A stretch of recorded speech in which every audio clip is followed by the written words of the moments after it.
Welcome to part 4 of the ultimate Sunrise on the Reaping deep dive. This video covers chapters 11 through 13. I'm breaking out my magnifying glass and searching for all the pearls of symbolism and connections to the rest of the Hunger Games books I can find. Emphasis on books, not the films, because in my house, which you're currently visiting, we revere Suzanne Collins' holy text. My name is Rachel, by the way, and this is my third reread of Sunrise on the Reaping, but if you're reading it for the first time, you can follow along with me since I won't reveal anything beyond the specific chapters I'm discussing. So while I'm discussing chapter 11, there will be no spoilers for chapter 12 and so on. Each chapter review is organized into 7 sections. There's the recap, character analysis, lore and world building, symbols and themes, possible foreshadowing, series connections, and notable quotes. I'm not messing around here. This deep dive requires scuba equipment.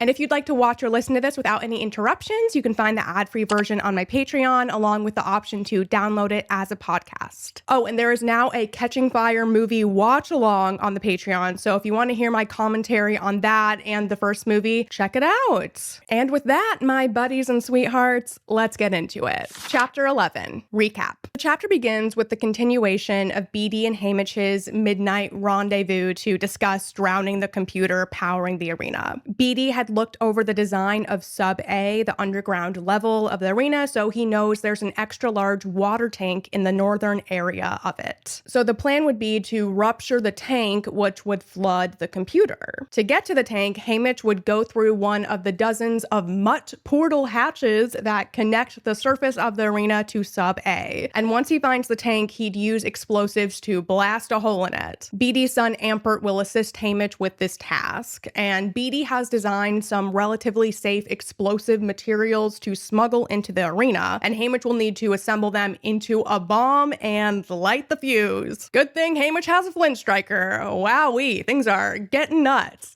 Then a repair crew arrives at the building to fix the power outage that Wyrus and Beetee caused, so Beetee tells Haymitch not to tell anybody what they discussed and leaves. Haymitch stays up reeling about what he's gotten himself into, understandably, and he's doubting his abilities to make it happen, but also fantasizing about pulling it off. Maisley takes over the practice night watch and he falls asleep. In the morning, the District 12 tributes figure out how to play off Lulu's strange behavior by saying that while the Capitol miraculously managed to patch Luella up, she's no longer right in the head. Wyrus points out that Lulu probably has a two-way transmitting audio implant in her ear, so the Capitol can hear whatever she does and tell her what to do and say. And Lulu keeps tugging on her ear like it hurts, and I'm sick. Haymitch has the idea to possibly use her like the way rebels used Jabberjays to mislead the Capitol with lies. Pretty dark. They all go to the training center, and Wyatt chaperones Lulu. Ampert tells Haymitch he needs his help to get District 9 to join the newcomer alliance, and Maisley offers to help, but Haymitch tells her not to since he can't risk her turning them off by criticizing their chunky sunflower necklace tokens. Haymitch takes a shelter building lesson with District 9, mainly featuring tarps, and Panache crashes the lesson, taking up way too much space than he needs to practice, and approaches a kid from 9 about allying with the careers. He's immediately shut down with a deadpan, "No, love it." Panache decides to be a crybaby brat and breaks the token necklace of one of the girls, Kurna. Maisley comes to the rescue, having mixed together some sort of glue, and begins putting the broken sunflower shards back together. Haymitch tries to break the ice by bursting into a song about sunflowers. The secondhand embarrassment. I can't. They leave things open-ended in terms of 9 joining the Alliance, but by lunch they wordlessly join, sitting down with them. Haymitch refers to the District 9 tributes as 4 baby chicks, since their outfits are butter yellow. So we have the District 6 doves and the District 9 baby chicks. All of these birds are making me nervous. District 11 has joined the Alliance too, so there's 8 districts in the newcomers, outnumbering the careers, plus District 5 2-1. Haymitch, Maisley, and Wyatt help each other figure out what to do in their private training sessions. Wyatt can talk about odds making, Maisley can show her knot tying, and Haymitch thinks he'll throw knives or axes. And then it is time for the training sessions. Haymitch goes goes dead last. He is nervous about what the game makers think of him from the reaping and the opening ceremony chaos, and if they know Snow's ultimatum about behaving or else getting an agonizing death at the start of the games. Haymitch wants to play nice here so he can get far enough to try and break the arena, but not so nice that he raises suspicions. His strategy is to pretend he's determined to win now that Luella doesn't need his protection anymore. That he's just a punk kid who tried to escape the Peacekeepers, confronted Snow, and spat on the audience for good measure. Paint himself as a selfish troublemaker who's determined to get home and live out his life as a rich and famous victor. After he's dismissed, his Flint striker is taken for inspection, the tributes return to the apartment for dinner, and they watch the training score announcements on television. The careers in District 11 score in the 8 to 11 range. The newcomers mostly score between 4 and 7. Maisley and Wyatt each get a 6. Lulu pulls a 3, and Haymitch gets a 1. And that is it for chapter 11. Character analysis. Beetee. So I've been thinking about the morality of what he's doing here regarding Ampert, and it's complex. Beetee had tried to rebel against the Capitol to do something good for the world, but it was a big risk to his family's safety. He was caught, and now his son is going to be executed as punishment. It was never Beetee's plan to have his child pay the price for this, but he knew it was a possibility. Now that Ampert is sentenced to death, Beetee, he's not wearing any rose-colored glasses about this. He knows Ampert isn't walking out the victor, so he's trying to make lemonade out of lemons. Have Ampert use the little time he has left to make a difference in Panem and participate in the rebellion. He's a smart kid, but I find it hard to believe such a young kid would be so fired up and cheery if he knew he was 100% going to die in the arena. You could argue that Beetee should just tell him the truth here, but I don't know if it would be a caring or helpful move for Beetee to tell Ampert this. There's a fine line. Beetee can tell Ampert he's rooting for him and that he has an opportunity to try to make it so no other kids have to play these hideous games anymore by partaking in this plot. But statistically speaking, even if this wasn't Beetee's personal punishment from Snow, there's just a 1 in 48 chance to win the second quarter quell, about 2%. And Ampert's one of the smallest kids in there. I'm sure Beetee is behind the non-career alliance idea to help overall with this plan to break the arena, but I think it would also keep Ampert feeling optimistic. What do you think? Please share your thoughts in the comments. Next up is Haymitch. There's so much to think about in terms of his relationship with Beetee in the trilogy now. We don't know what happens in the rest of this book, but as it stands now, Haymitch has plans to basically die with Beetee's son in the arena while trying to pull off a huge stunt. In the trilogy, they're rebel allies, but there's nothing to hint that they're friends. Plus, we know Haymitch has a history with Mags and Wyrus now too, so I'm just reeling about this moment in Catching Fire where Katniss tells him that she wants to ally with Mags in District 3, and Haymitch responds, "Of course you do," before sighing and ordering more wine. Katniss's top 3 choices are the first 3 victors Haymitch had ever spoken to. I'll talk more about this at the end of the book. Lulu. Never have I ever wanted to hug a fictional character more than this little girl. When I was writing these notes about her, I was in a coffee shop and trying to disguise the tears in my eyes. It was embarrassing. Lulu keeps getting more bird monikers. Lulu is named after a canary. She has a baby bird's heart, and now Lulu is our own little Jabberjay, since the Capitol can use her to listen in on everyone. It makes some poetic sense to me that Lulu is compared to several types of birds, since her own identity is a hodgepodge. On to Panache. Get out of here, dude. He's such a misogynistic loser. Panache singles out the biggest guy from 9 since, of course, he thinks he'll be their leader. Go away. And the tantrum he throws with this rejection isn't helping with the steroid speculations. This is just a fan theory, but the idea that careers take performance-enhancing drugs to get stronger makes sense to me. Panache is too chicken to break the token of the big guy. He has to go for the one belonging to the smallest girl. And he says, "Fine, we'll kill you first then." Bro, that's so embarrassing. Maisley, bringing that big sister energy. She went from furiously roasting 9's tokens to putting one back together. And her jewelry making skills are a real asset. She can replicate all the fancy knots she's shown on her first try. I wonder who's better at knot tying, Maisley or Finnick? Her self-deprecating comment about how the careers are quaking in their boots at her clove hitch reminded me of Peeta with the camouflage. In that situation, Katniss said, "If only you could frost someone to death." And Peeta responds, "Don't be so superior. You can never tell what you'll find in the arena. Say it's actually a gigantic cake." Anyways, his painting camouflage skills did end up being a huge asset in the arena, so Maisie should have a similar boost with her knot skills. Symbols and themes. Humanity and civility. Haymitch made the comment, "They think we're animals, so that helps," in regards to the Capitol's perception of District 12. And later he has another thought about breaking the arena. How Lenore Dove would love it if she knew I'd bested the Capitol and stopped the games,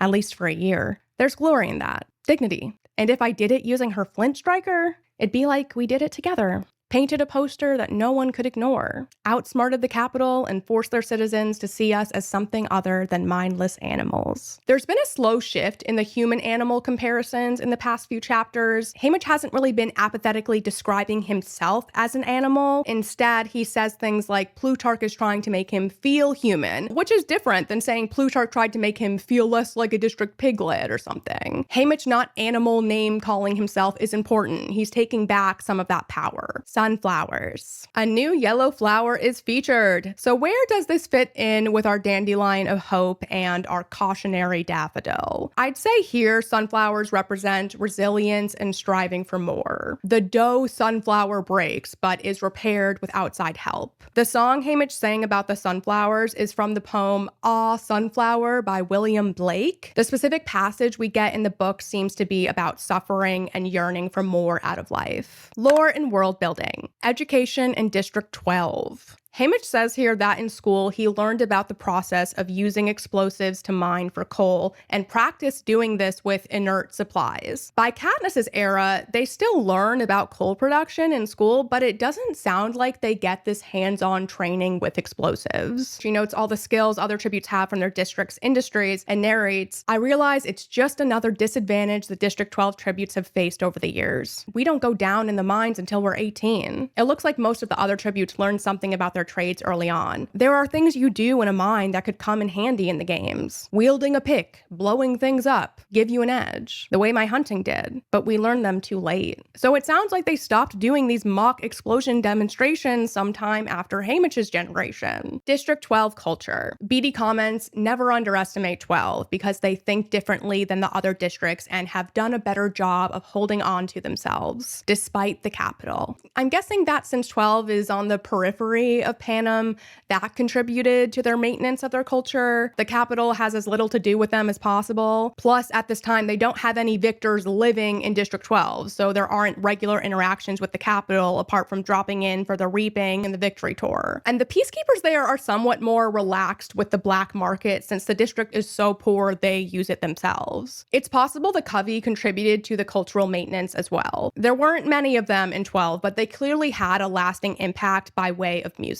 Attitudes towards District 3. We find out that some of the other districts dislike the people from 3 because of their educational privileges. In places like District 9, where the industry is grain production, schooling is basic, but in 3 they get deep into math and sciences. They're the nerds of Panem, the eggheads. Training sessions. The way these sessions are set up in Sunrise are pretty different from what we saw in the trilogy. Here, the game makers do more of an interview with the tributes instead of just watching them show their skills. Possible foreshadowing. Victor's Village. We got this tidbit that Burdock, Everdeen, and Haymitch used to sneak over to the village some summer nights and look through the windows of these empty houses, taking in the fancy furnishings. I think this counts as foreshadowing, since Haymitch ends up living in one of these homes, and so does Burdock's family. It's kind of sweet to think that he visited the house Katniss, Prim, and Astrid ended up living in. His wedding photo and his plant book and his hunting jacket, they all made it to that house. Weasels. I have to put the weasels in here because they've been mentioned 7 times in this book. I think I accidentally said 8 times in the last video. My bad, I just can't keep track of this many dang weasels. weasels. Haymitch is terrified of weasel mutts. Perhaps this is foreshadowing an interaction with weasel mutts, or this could be a symbolism thing. Calling someone a weasel is an insult. It means they're sneaky or untrustworthy. There's also that nursery rhyme, "Pop goes the weasel." My association with this song has always been with Jack in the Box toys, where you turn a crank on this box and that song plays and then you get a jump scare when a clown pops out. So perhaps Haymitch's weasel obsession is meant to represent how he's going to be a weasel in these games. He's plotting to sneak around and do some damage. He's also a bit of a weasel in the trilogy with the Rebel Plan and the Third Quell. Katniss would call him a weasel. There's so much weasel lore across cultures, but I had to look up if there was a connection to ancient Greece and Rome. This is the Hunger Games after all, and I was struggling to find anything major, but I did see that the OG Plutarch, the philosopher,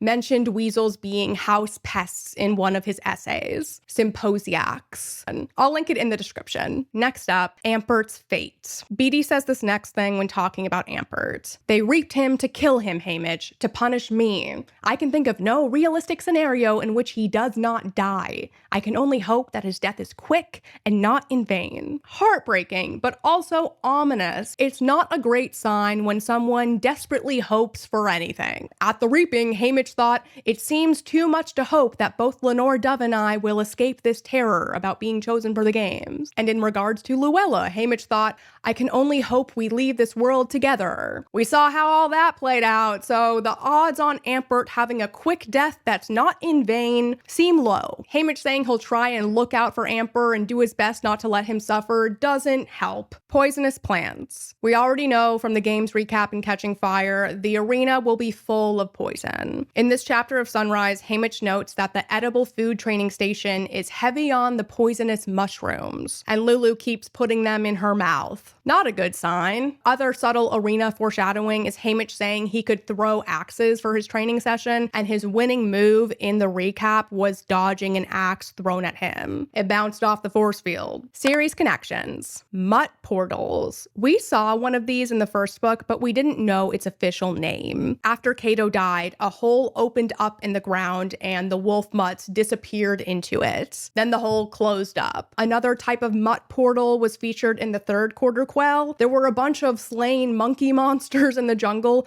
but they vanished when some of the vines shifted. Next up, bombs. I know there's literal bombs in the trilogy, but Katniss describes the interviews before the third quell as building a bomb. After Peeta says, "If it weren't for the baby," Katniss narrates, "There. He's done it again. Dropped a bomb that wipes out the efforts of every tribute who came before him. Well, maybe not. Maybe this year he has only lit the fuse on a bomb the victors themselves have been building, hoping someone would be able to detonate it. So it's cool that we have a literal bomb being built for the second quarter quell, and Beatty and probably other victors are the ones behind getting the materials for this bomb, and then Haymitch is the one lighting the fuse, just like Peeta lighting the fuse on a bomb that the victors have been building. Pretty cool. Something not so cool. Tribute replacement. This Lulu body double thing adds horrifying context to a comment from Haymitch in the first book. After Katniss tells him about her private training session where she shot the arrow at the game makers, she asks if Haymitch thinks they'll arrest her. And he responds, "Doubt it. Be a pain to replace you at this stage." Replace her? Like with a body double? I really don't believe Suzanne Collins had any of this in mind when she wrote that, but I love the new meaning she added to it because of Sunrise. And then Katniss asks if her family will be punished for what she did, and Haymitch says, "Don't think so. Wouldn't make much sense." See, they'd have to reveal what happened in the training center for it to have any worthwhile effect on the population. People would need to know what you did, but they can't since it's secret, so it'd be a waste of effort. More likely, they'll make your life hell in the arena. Screaming! Audio transmitters. Of course, there's more petrifying context added because of Lulu. Wyra said that Lulu likely has an audio implant to monitor and control her, and Haymitch alludes to something like that in Mockingjay. In District 8, Katniss had a normal removable earpiece so Haymitch and other people could talk to her in the field, but she took it out since our girl hates following orders. And later when she returned, Haymitch threatened that if she takes out the earpiece like that again, he will put her in an alternative audio unit that locks around your skull and under your chin until it's opened with a key. And if she figured out how to disable that, he pulls out a tiny silver chip and says he'll authorize them to surgically implant this transmitter into her ear so he can talk to her 24/7. Sounds a lot like whatever Lulu has. Peeta! Everdeen wealth. Apparently, in what would have been Katniss's grandparents' home, they weren't especially poor. They had more disposable income than Haymitch's family due to hunting. They could afford to use some flour and salt for homemade Play-Doh. If Burdock didn't die, Katniss probably could have had that same standard of living. Her father would have mainly worked in the mines, and Katniss would do the hunting and gathering. But it doesn't shake out that way, obviously. This next thing is tiny, but Haymitch notes that at the food prep booth, kids are learning about skinning squirrels, making bread on your campfire coals, roasting stuff on a stick. And of course, this made me think of Katniss and Peeta. She's always hunting squirrels and he's always making bread. Next thing, agonizing death to start the games. Fun. I should have said this in the chapter 9 recap, but when Snow made the threat to have Haymitch's horrible death be the opening for the games, it seems like a link to Marcus from the 10th games, how he was punished for running away before the game started, left by the game makers hanging from his wrists in the arena. Not good. Something more fun. Training session badassery. Our District 12 victors love pissing off the game makers at their private sessions. Minus Lucy Gray, since she didn't get a session at all. So between Haymitch, Katniss, and Peeta, we have a speech about how the game makers are murderers, shooting an arrow at them, painting the portrait of a girl they sent to die in the arena, and a depiction of the execution of one of their colleagues. Notable quotes. This is just a funny thought Haymitch had about Panache. The instructor frowns because she automatically hates him too. Gotta appreciate the momentary giggles in this book. And now for a painfully sweet Haymitch thought regarding the District 9 girl's broken sunflower token. The sunflower mattered, I think, even more than being her last handful of home. I bet someone close to her made it. Her ma or pa? Her sister or brother? Someone she loves. They made it to protect her and remind her how precious she is, to give her something to hold on to at the end if the unthinkable happened and her name got called at the reaping. And now it's chunks of salt flour dough dabbed with yellow paint. The other tributes from 9 gather around her, viewing the wreckage as silent tears roll down her cheeks. Next up is Haymitch's monologue with the game makers, since it rocks so hard. Let me get into character.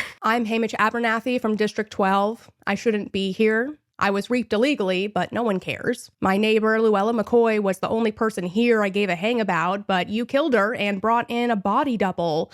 So that kind of frees me up to win these games. And it ends with the head game maker asking if he's willing to let his allies die. And he says, "Why not, lady? You are." I wish he flipped them off. It would have been hilarious. And that is it for chapter 11. On to chapter 12. Recap. Picking up at the record scratch announcement of Haymitch scoring a 1 in training. He can't recall anyone ever scoring a 1 and can't recall a 2 either. Mags and Maisley look on the bright side by pointing out that this makes Haymitch distinct from the group. Haymitch stays up keeping watch when they go to bed and stays up worrying he set himself up to get killed at the start of the games. He's concerned that Lenore Dove will blame herself for his low score and that he is a risk to the arena sabotage plan. After sleeping in, Haymitch gets his flint striker back. All 4 of their tokens passed inspection. Haymitch allows Maisley to look at his flint striker, and they talk about her Mockingjay pin, which was also made by Tam Amber. She dislikes Mockingjays since they're half mutt, but Haymitch argues the birds represent victory since they found a way to survive the Capitol. Maisley's response hurts. She said, "Well, if I escape the Capitol and survive, maybe I'll give that pin a second chance." The conversation shifts to Lenore Dove, and Maisley says that she knows LD's secret. She doesn't say what it is, aside from her secret being the reason she has orange paint on her fingernails when she shows up to play at the mayor's birthday party. Haymitch doesn't understand, though he notices there's a little orange paint on the flint striker over the bird's feathers. Maisley says she won't reveal the secret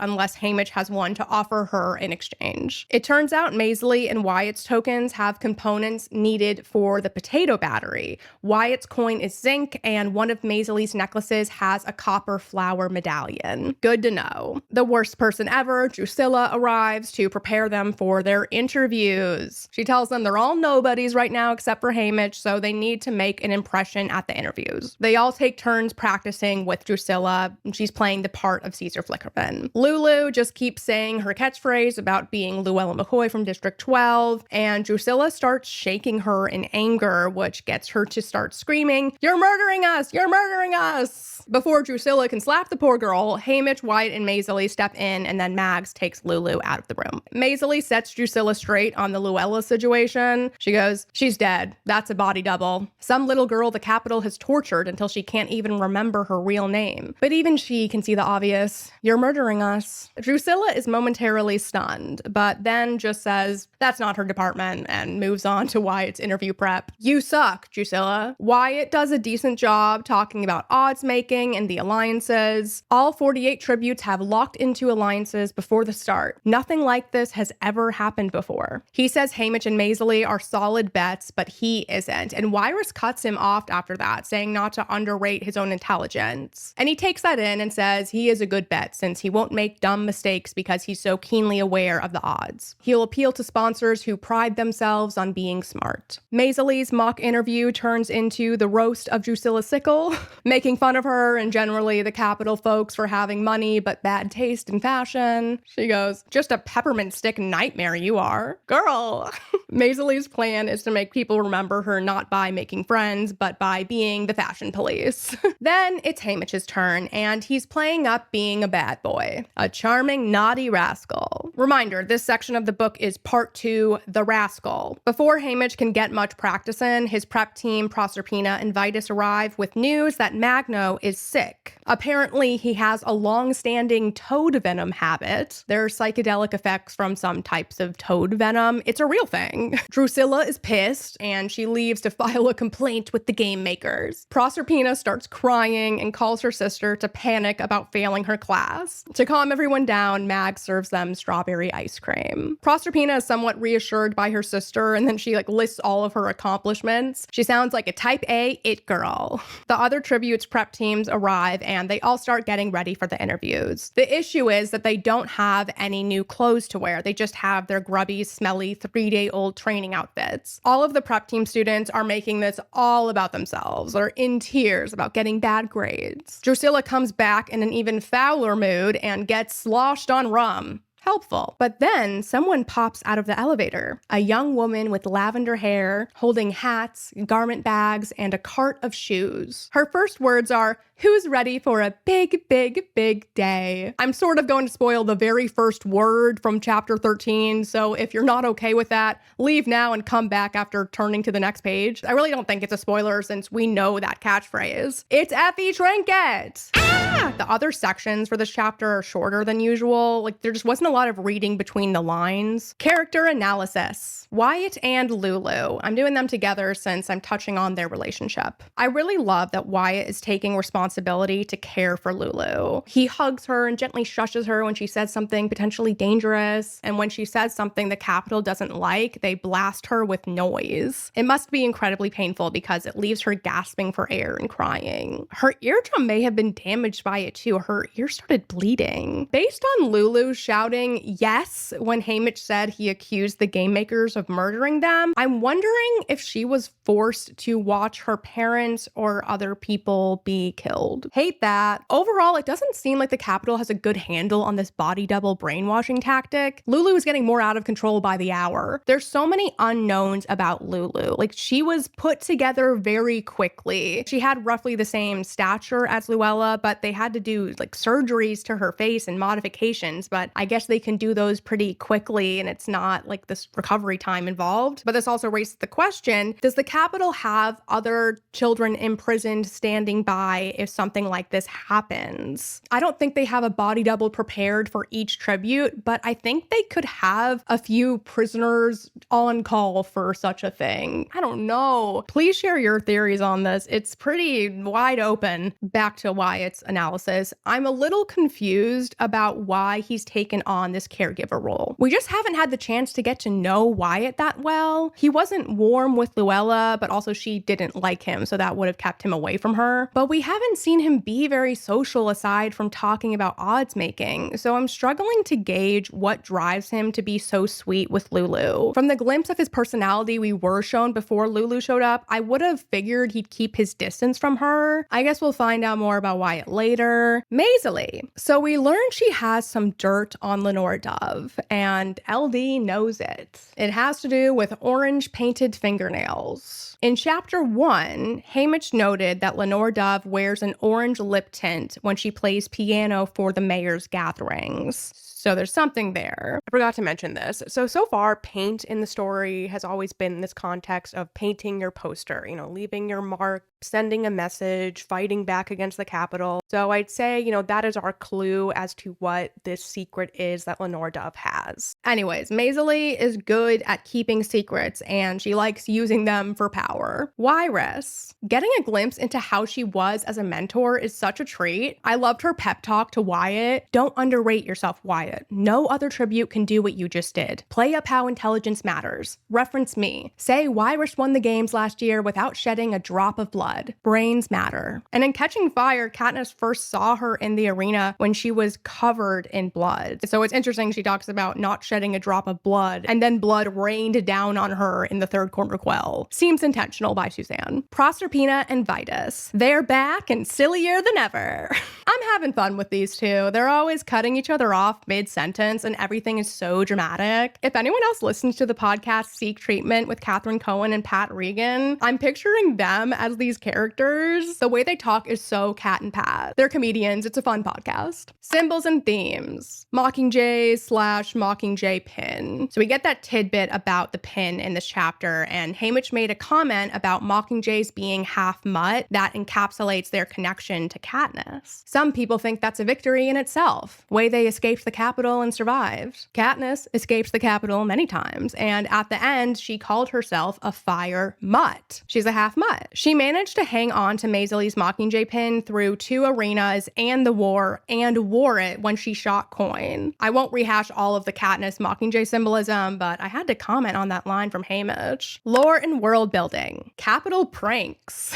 This tidbit from Drusilla about what works as a naughty stunt felt very high school senior prank. She said, one of the university students dyed all the fountains pink when there was a face cream shortage. I wonder if there's any extra meaning behind this shortage, since in the trilogy, shortages in the capital were linked to uprisings in the districts. But here it seems unlikely, since I think face cream would be made in District 1. It's a luxury item. What do you think? I'm skipping over possible foreshadowing since I didn't detect anything in this chapter. Maybe you can count the hints about Effie being Proserpina's sister, but not really. On to series connections. Rare training scores. In the second quarter quell, Haymitch got the lowest score out of all the tributes, and a score rarely or possibly never seen before. In the third quell, Katniss and Peeta also make Hunger Games history by scoring 12s. For Haymitch, his low score is meant to hurt him by ruining his chance to get sponsors, and for Katniss and Peeta, it was to make them the biggest targets of the other tributes. Next is having an eye for beauty. So there was a little dialogue link when Maisie said, well, the Covey have an eye for beauty, that's for sure. And in Catching Fire, before the opening ceremonies, Peeta said to Katniss, having an eye for beauty isn't the same thing as a weakness, except possibly when it comes to you. Gosh, Peeta, don't make me blush like that. Right after Maisie said that, Haymitch brought up how she has the Covey-made Mockingjay pin. So there's that Katniss link. Interview prep.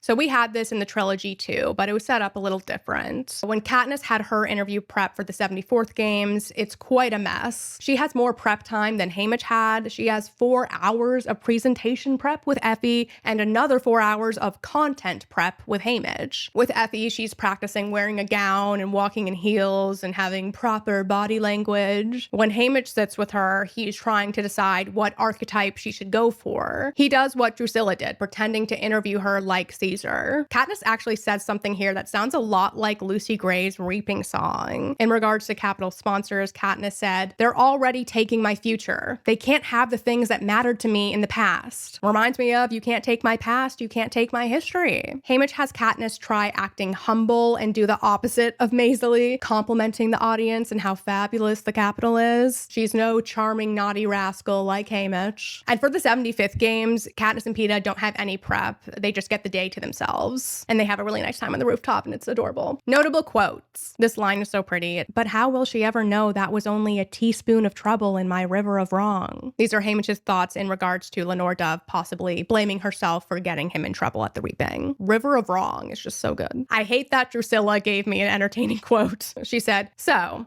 12 has a lunatic, a computer, and a shrew. What are you? And Haymitch answered, bad news, apparently. And later, Haymitch had this thought about Drusilla. As an afterthought, she went to see if she could rouse Magno, but he didn't answer his door, and she thinks he might be dead, which is the only thing that's keeping her going. And that is it for chapter 12. On to chapter 13. This chapter is particularly long, so buckle up. Chapter 13, recap. Finally, a reveal that doesn't break my heart. Effie is Proserpina's older sister. She's here to solve this fashion emergency and immediately reminds us she's no rebel guardian angel. Effie is a capital loyalist, believing the games are a sacred ceremony of remembrance for the dark days, and it's their duty to honor those who died in the war in this way.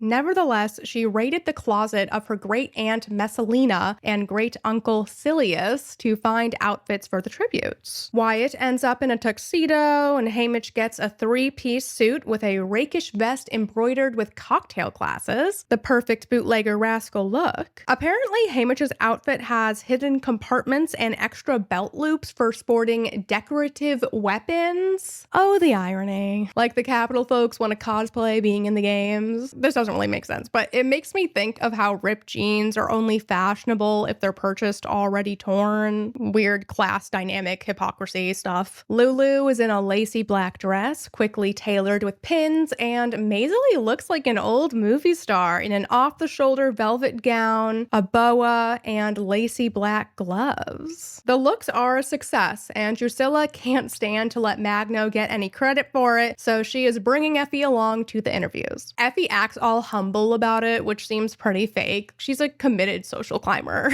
I read her reluctantly saying, but I don't even have a backstage pass, as totally phony. Since Effie is going to the interviews, she takes on the role of doing makeup touch-ups for everyone, and mazily quickly joins in. For a moment, they're just two girls on a mission to beautify the world. It's very girls meeting at a bar bathroom and immediately acting like best friends. Haymitch and Effie have a friendly moment too. The contents of the makeup box she's carrying spills, and Haymitch helps her pick it all up. Manners go a long way with Effie, and she says how he and the other tributes are being very brave and deserve to look beautiful for the interviews. All of the tributes are brought to a room backstage before the show starts. Drusilla leaves to quickly brief Caesar about her tributes. She has a shrew, calculator, lunatic, and rascal. Beetee and Haymitch try to talk at this super fancy buffet. It has candy high-heeled shoes, caviar, teeny tiny versions of vegetables, and ham salad in the shape of mini pigs. I'm struggling to picture that last one. Who wants a ham salad sculpture? Ew. No offense if you like ham salad, you do you. Peacekeepers were watching Haymitch and Beetee closely, but then they're distracted when Magno arrived with a cage full of reptiles shouting, "The party animals are here!" What a goofy guy. Beetee quickly gives Haymitch info about the arena plan. He's supposed to go north, find a mutt portal. Ampert will meet up with him with the explosive, which comes from District 9's sunflower charms. Then they will go in the portal and find the water tank.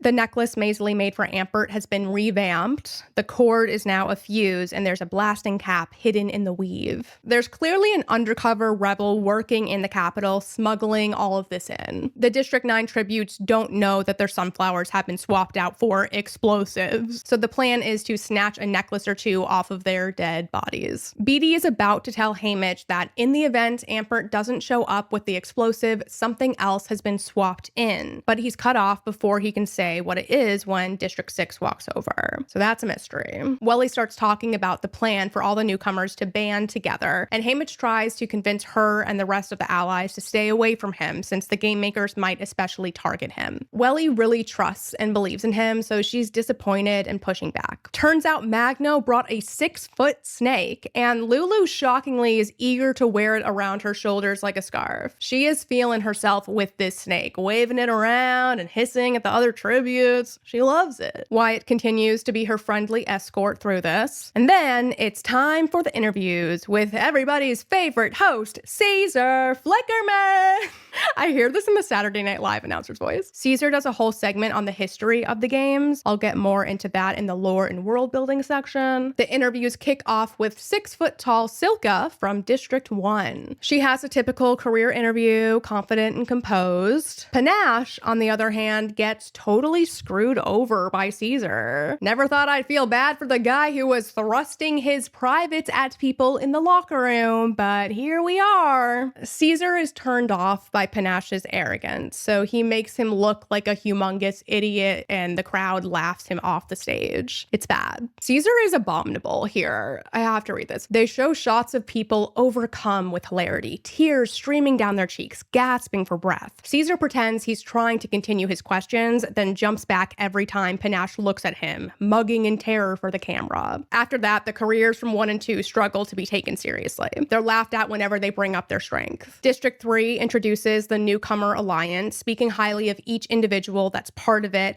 and how this lowers the probability of a career win that year. Their intelligence and composure is received well by the audience. Caesar seems to be on the side of the newcomers and makes District 4's interviews all about how they'll handle the opposing alliance. The trend continues with District 5, who is allied with the career pack, though they're a little more prepared since they briefly strategized during a filming break. The newcomers have the stage for the rest of the night, and Welly shines when she's up. She claims they all swore to follow Ampert's plan to divide when needed, share provisions, and protect one another to the end. The alliance seems strong, skilled, and united. Finally, it's District 12's turn, and Caesar steers the conversation away from newcomer strategy to make things more entertaining. He has some fun with Maisily. She does her whole fashion police plan, rapidly roasting individuals in the front row. Wyatt appears to genuinely impress Caesar with complex odds-making calculations, and at first, Lulu wins over the crowd with her snake. She's hissing at Caesar and holding it out to the audience, and they're loving it. But things take a turn when Caesar asks the loaded question of what the newcomers will do if they eliminate all the careers. The snake suddenly hisses, and Lulu growls, "You'll murder us, you'll murder us," and she keeps saying it louder and louder until she's screaming. Calling out the cruelty of the government is a big no-no in Panem, obviously, and Lulu goes so far as to crawl to the front of the stage, pointing at people, shouting, "You!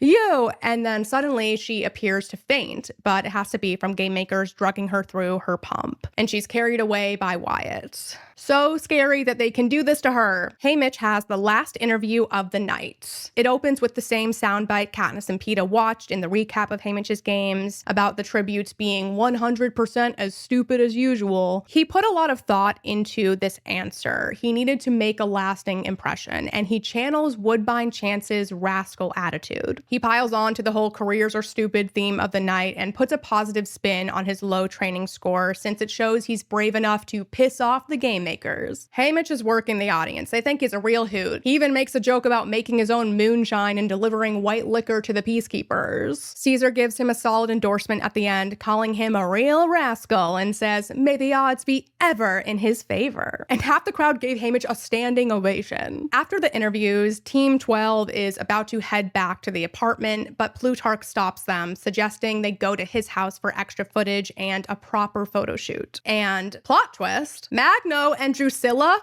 are married. They have been for 30 years. Messy. Team 12, minus their mentors, go with Plutarch to his library, and then they take turns going off to the conservatory with Plutarch to rehearse for the video segments. It's mainly a ploy to talk to Haymitch in private. He takes him first. Once they're alone, Plutarch heavily implies he is a rebel, desiring freedom, and then hands Haymitch his swan telephone. Haymitch assumes it's President Snow calling to terrorize him, but it's actually Lenore Dove?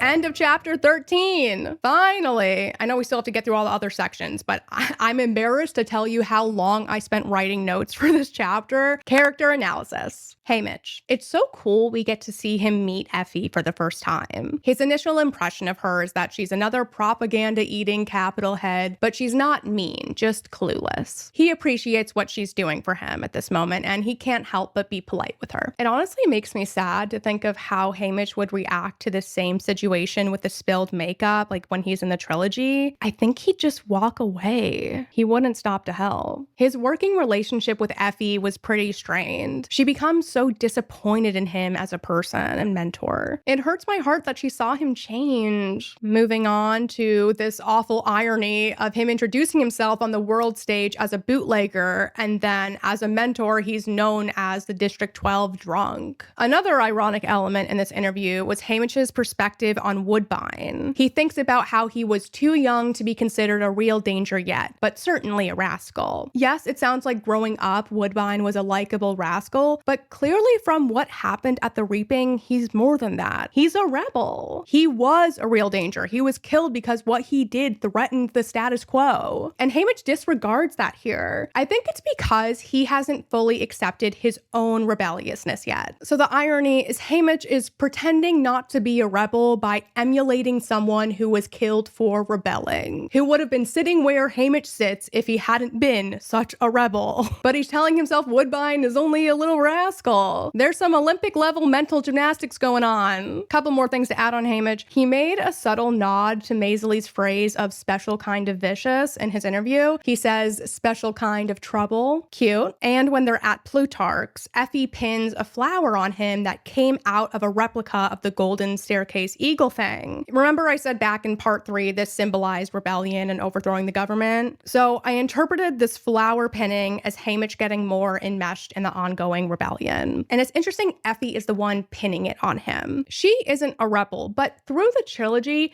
she does become a little more like in a gray area. She feels bad for Katniss and Peeta in the Quarter Quell. And by the end of the series, she was held like as a prisoner of war, but she's freed and is working with Katniss. So she is kind of in this in-between area of like getting sympathy for the districts, but not fully a rebel. I don't know. Since we're already talking about her, Effie Trinket. She is here. And we heard last chapter, she was basically the most popular girl in school back in the day. So I bet that made her feel especially put out by being assigned to District 12 in the trilogy. It's clear here in Sunrise, she is used to high praise. It's worth noting how Effie is introduced here in Sunrise. Effie, cries Proserpina, flinging herself into the newcomer's arms. She's referred to as a newcomer. She is literally a newcomer in this situation, but since the Non-Career Alliance has this team name, it's a little foreshadowing of her continued involvement in the games, perhaps. We don't know the road she takes from here to the trilogy yet, but this is her introduction to working on Team District 12. Proserpina Trinket. Effie calls her sister Prosy just as a nickname, but it reminds me of Gale's one and only little sister Posy. Prosy and Posy. Side note on Proserpina's puffy magenta hair. At the end of Mockingjay, when the squad is breaking into a random apartment, Katniss shoots a woman inside with magenta hair, fluffed up like a cloud and decorated with gilded butterflies. I've seen the theory floating around that this is Proserpina because of the hair. It's not impossible, but I don't know. I know in the Catching Fire movie, Effie had this whole butterfly outfit. I can't remember if she had something like that in the book. Let's see what Rachel from the future has to say about that. Nope, no butterfly dress in the books. Good to know. Magenta hair isn't especially unique in the Capitol. Even in Ballad, Tigress's boss Fabricia had magenta hair. I'm struggling to see the importance of Proserpina being the lady Katniss shot. Maybe if we're thinking of Suzanne's penchant for killing little sisters, it makes sense that Effie's sister dies. What do you think? Great Aunt Messalina. This is Effie and Proserpina's relative who had all the clothes. I quickly searched the name Messalina, and there was a woman named Valeria Messalina in ancient Rome who was related to a couple Roman emperors and married another. She had a promiscuous reputation and allegedly conspired against her husband and was executed on the discovery of the plot. Before she was executed, though, she'd gone and married her latest lover, Senator Guy Gaius Silius. And here in Sunrise, Messalina's husband is named Silius. And their Roman counterparts were both executed for what they did. There's loads of history here, so if you're curious, I linked an article about it below. But overall, it sounds like this historical relationship was political and scandalous. Effie comments that her great aunt brought on a lot of disgrace to the name of Trinket,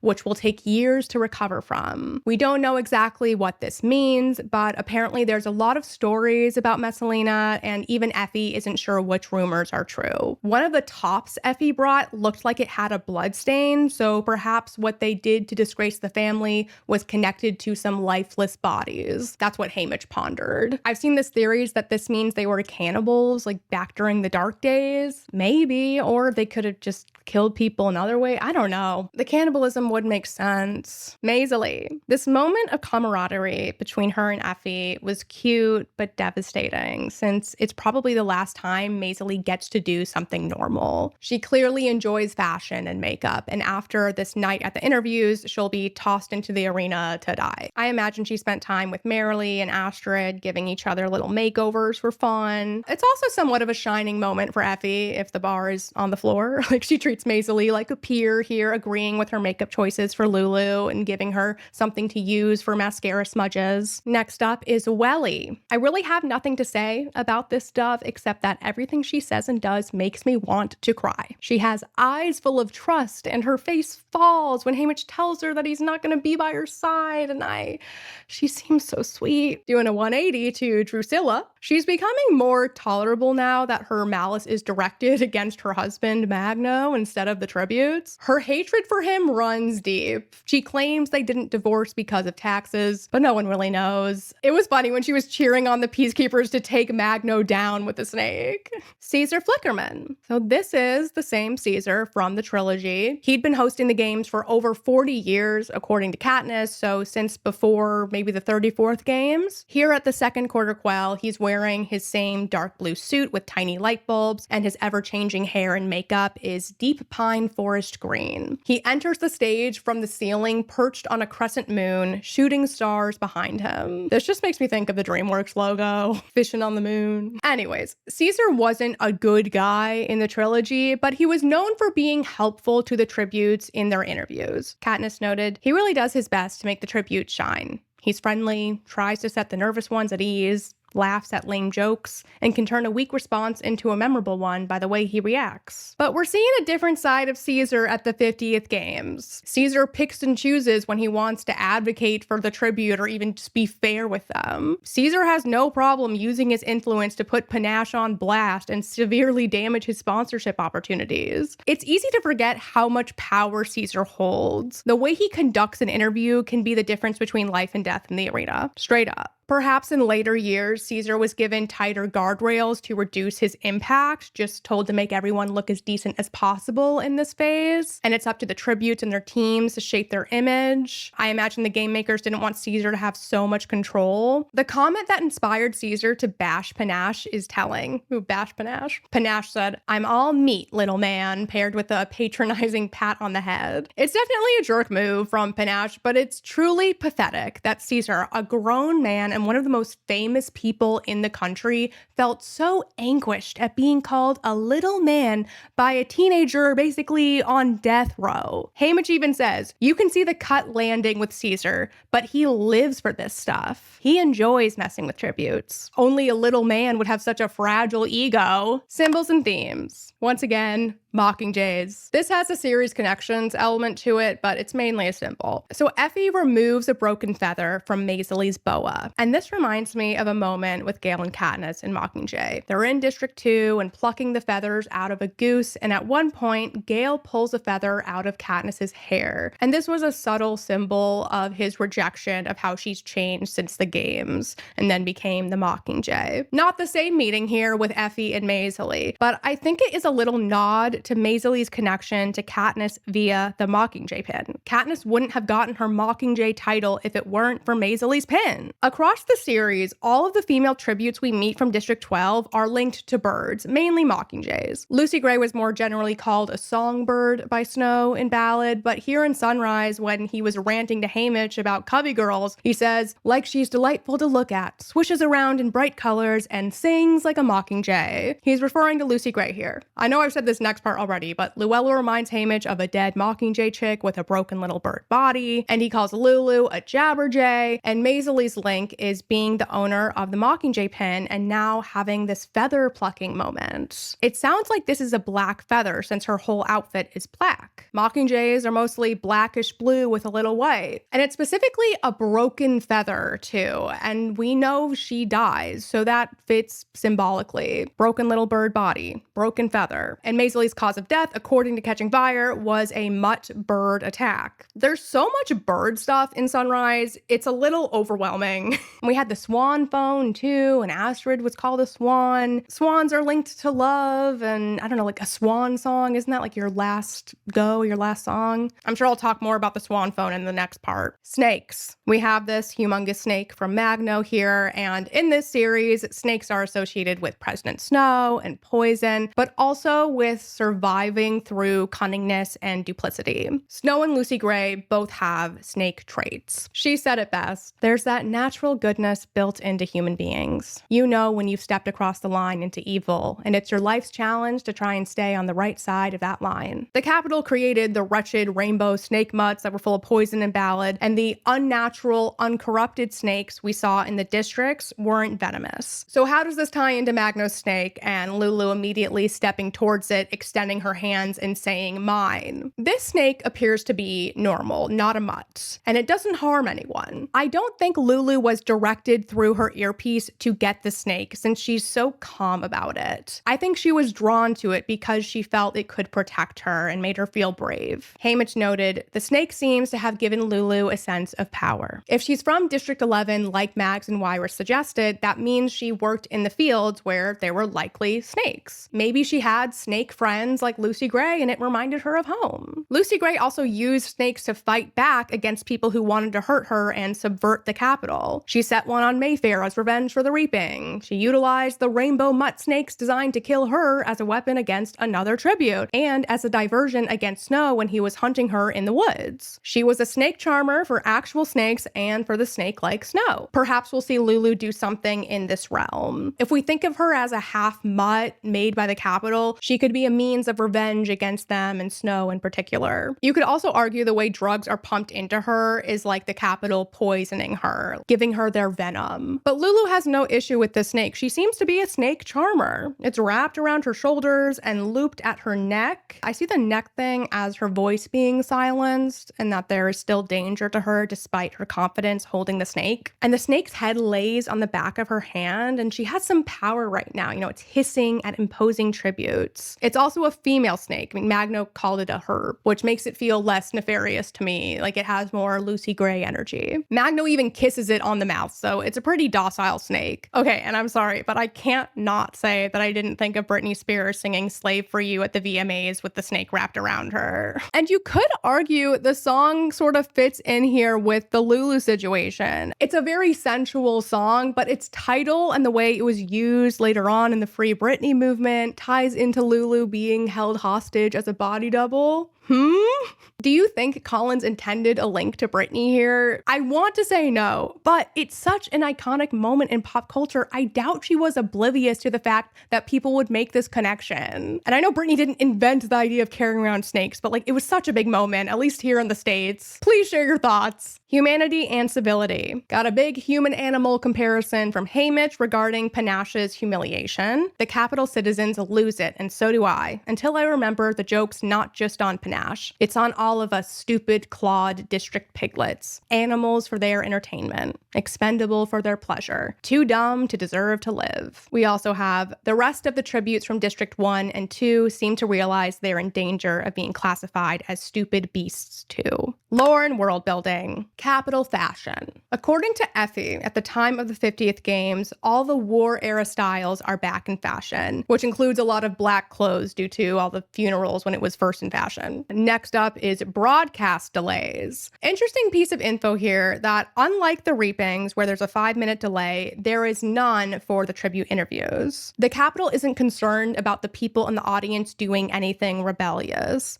and apparently they aren't worried about what the tributes will do either, assuming they wouldn't dare to step out of line when they're in the Capitol's clutches. It doesn't sound like there's a delay for the opening ceremonies either. They just turned off the broadcast after the firecracker went off. It sounds like this practice of having no delay for interviews continued with Katniss's era, because we know when the victors all joined hands at the 75th Games, they cut off the feed as fast as they could and killed the lights. People saw it. Next up, interview briefing. We get confirmation here that the escorts are able to speak with Caesar ahead of time to tell him the angle they're going for with their tributes. I guessed something like this happened based on the trilogy, so Caesar could steer things in a certain direction and have a better handle on his interviewees. We don't know if mentors are allowed to do this too. I can see it both ways, though I'm leaning toward it's an escort-only thing since they are official employees of the Capitol. But Caesar isn't beholden to these escorts. He has higher status than them, and he needs to answer to the game makers and Snow. The 10th Games. The Battle of Songbirds and Snakes was all about the 10th Games, and we know that their memory was largely erased from history, so it's interesting to see how they spin the story in Sunrise. Caesar does a little recap of all the games and says how the 10th Games were a turning point since that was when betting, sponsors, and drone gifting was added. They don't say anything about Lucy Gray or the events of the games, just focusing on its innovations. Makes sense they buried the drama under the Capitol's accomplishments. And after the 10th Games, they started using the wilderness and bombed out towns for arenas, incorporating various mutts and weapons. Lore on the first Quarter Quell. All we knew from the trilogy about this is that the districts had to put on elections and vote on who would be tributes. In Sunrise, it says that Lucky Flickerman, who we know from Ballad, hosted it with commentary from a relic of a woman named Gaul, who is credited with coining the phrase, "May the odds be ever in your favor." Makes sense. It definitely sounds like something she'd say. By the way, I couldn't find her saying that phrase in Ballad, but it sounds like in this retrospective, they didn't refer to Dr. Gaul as a doctor or as a head game maker. Interesting omission. They're making her legacy about the iconic phrase, not for creating mutts, being the first ever head game maker, or for being the mastermind behind the Capitol's experimental weapons division. My guess is that the reason her biggest accolades aren't mentioned here is because Snow is a big baby and doesn't like anyone to be seen as more accomplished than him. Of course, he'd want to undermine his mentor. It sounds like Dr. Gaul is no longer alive by the 50th Games. If she was already elderly 40 years earlier in the 10th Games, I doubt she's still around. In this first quell, the Capitol introduced opening ceremony chariot rides with tributes in district-flavored costumes and started building single-use arenas, and the cornucopia made its first appearance loaded with weapons and supplies, triggering a heated bloodbath when the opening gong sounded. It's so twisted how a cornucopia, a horn of plenty, is used to incite violence in the Hunger Games. Instead of embodying the idea of an abundance of food, enough for everyone, its message is anti-community, hoard the life-sustaining supplies, and attack anyone who gets in your way. On to named arenas. Caesar calls Wyrus's arena the Nest of Mirrors, and this suggests other arenas have titles, though we don't hear about any in the trilogy. Katniss did refer to the 75th arena as the Clock Arena, but it's not a proper noun. Interview regulations. Traditionally, each tribute's interview is 3 minutes long, but the year of the 50th Games, they are reduced to 2 minutes due to the extra people. There's also 2 breaks, one after District 4 and the other after 8, so about every half hour. Cleverly, these breaks are named palate cleansers,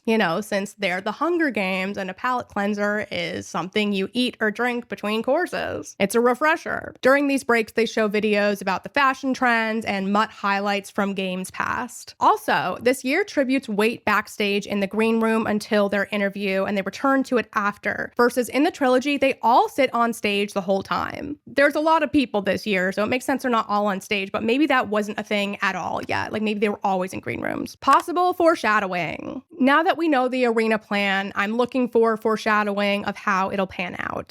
BD's specific tips about it could foreshadow issues and divergences from the plan. He said to get the sunflower explosive to work, Haymitch will need to wet them with water and rub them between his palms. So possibly when the time comes, getting water will be an issue. BD also said it never hurts to have a spare explosive. So perhaps an extra explosive will come into play. Plus, there's this mystery item to use in case Ampert doesn't show. So we'll likely figure out what that is at some point. Since the District 6 tributes were the reason BD stopped talking, maybe they'll be tied into an issue with the plan, or maybe they have this mystery backup item. The whole plan discussion ends on an ominous note. BD walks away from him without further clarifications, a goodbye, or a good luck. Later in the chapter, Haymitch sees the sunflowers and they look exactly like the originals, making him worry they weren't replaced and he'll end up at the water tank trying to detonate a lump of saltflower dough, and that this all stems on him trusting BD. Next up, bad things happening to District 6 and the newcomers. This was already hinted at in chapter 8. Haymitch called the District 6 tributes broken doves, and he thought about how he won't be able to protect them all. And he's thinking about this again this chapter. I have my own mission, which does not involve protecting this flock. I will not be able to look after them in the arena. Repeating this notion isn't a good sign. Willie is the only dove he's talking to, really, and she's another little girl who trusts Haymitch, so that makes me scared for her. And then Haymitch starts making some concerning promises. I will never hurt you, okay? Or any of the newcomers. That's a promise. Declarations of protections often do not work out in this series. And during his interview, he doubles down on his allegiance to not endangering or hurting the kids in the Alliance. He says, the newcomers are plenty smart and 100% safe with me. But this contradicts what he said to Welly. It's dangerous for any of you to be around me, so I'm thinking of going it alone. This combination of warnings and impossible promises is not good. Guts. As we know from Catching Fire, Haymitch's guts are spilling out at the end of the games, and in this chapter he said, know what else I've got? Guts. It's a little thing, but he also says something guts him back in chapter 2. So, series connections. Slaughter. This is a similar wording connection. In this chapter, after Effie's dressed him up, Haymitch thinks, I know we're being prettied up for the slaughter, but at least we might have some sponsors now. And when Katniss first arrived to her living quarters in the training center, Effie said how she'd been talking up her and Peeta to everyone who's anyone in the capital, trying to get them sponsors. And Effie says she's praised them for overcoming the barbarism of their district. Katniss doesn't verbally respond, but she thinks, barbarism? That's ironic, coming from a woman helping to prepare us for slaughter. So it's the same thing with Effie about attempting to get sponsors and prepping for slaughter. Another little link is the way Effie is described. Haymitch said this about Effie and Proserpina. At least the trinkets aren't mean, just clueless, which makes for a big improvement over Drusilla and Magno. And before Katniss's first interview, she thinks Effie can be tiresome and clueless, but she's not destructive like Haymitch. Well, that hurts. Destructive like Haymitch. They both said Effie's clueless and pointed out how she's better than other people on their team. Caesar's makeup. Haymitch and Katniss both made similar negative comments about his colorful look. In Sunrise, Haymitch says his green lips suggest a man in the process of decomposition. He just looks ghoulish. In Katniss's first interview with him, he was looking okay in purple and lavender, but she said that at the 73rd games, his color was crimson and he seemed to be bleeding. So he looks like a corpse to Haymitch and a bloody mess to Katniss. Next up, bees. There's a man in the audience wearing a glass cube of live bees on his head. Bees on his head, but don't call me a bee head. Andy Milonakis, my brain has been unlocked. This bee thing feels like a nod to Tracker Jackers, and to me, it's just another example of capital people turning the real dangers tributes face into cool fashion trends. Cat ear lady. We have this woman in the front row with surgically implanted cat ears having a grand time. At first, I thought this was Tigress, but now I'm not so sure. Tigress likely was a stylist during the 50th games, and all the stylists were backstage with their tributes, not seated in the audience. It seems more like the front row is sponsors, and Cat Ear Lady seems like a big fan of the games, which doesn't match Tigress's attitude in the other books. Notable quotes. It sounds like Haymitch has never seen food tongs before, and I love his description. Referring to Beetee, he goes, he picks up a large pair of silver tweezers and begins to meticulously choose tiny vegetables from an arrangement shaped like a bunch of flowers. It's ridiculous. Haymitch is baffled people use these tweezer tongs instead of their fingers. Next quote. Lulu entwines her arm with the snake's neck so its head rests on the back of her hand and holds it up. Magno leans over and kisses the snake on the mouth. It's the very picture of madness, this damaged little girl and our debauched, drugged stylist. That's really hard to say. Debauched, drugged? It just paints such a vivid picture. Next is a thought from Haymitch. The games evolved from pure punishment to unapologetic entertainment. Chilling. Haymitch's commentary on May the Odds Be Ever in Your Favor. He says, that phrase has caught on as a way to wish someone good luck, but if you think about it, it's a sadistic thing to say to a tribute, given that survival's an impossibility for 23 of the 24 kids. Yes, definitely a sadistic saying. And it reinforces the idea the districts should see each other as enemies. You want the odds in your district's favor, not someone else's. And even within a district, the two tributes are pitted against each other. And I gotta put Plutarch's monologue in here. Listen, Haymitch, I know you don't like me, and you certainly don't trust me, but you should know that, despite appearances, a desire for freedom is not limited to the districts. And your misfortune does not give you the right to assume so. I hope after tonight, you'll consider this. It's really exciting to see Plutarch talk about being a rebel. And that is it for chapter 13 and part 4 of the Ultimate Sunrise on the Reaping Deep Dive. If you watched or listened to this whole thing, I'm really touched and honored that you spent your time with me. This is a long time, and I really hope you enjoyed the video. And thank you to my friends on Patreon. Your support means so much. And stay tuned for part 5. I will upload it as soon as it's done. Also, the reason my hair looks like this is that I just got my hair cut. So if you like my hair like this, thank you, but don't get used to it because I can't do this myself, or I'm not willing to. And as always, thank you so much for watching. And if you haven't already, subscribe for more Hunger Games analyses and do the thumbs up thing.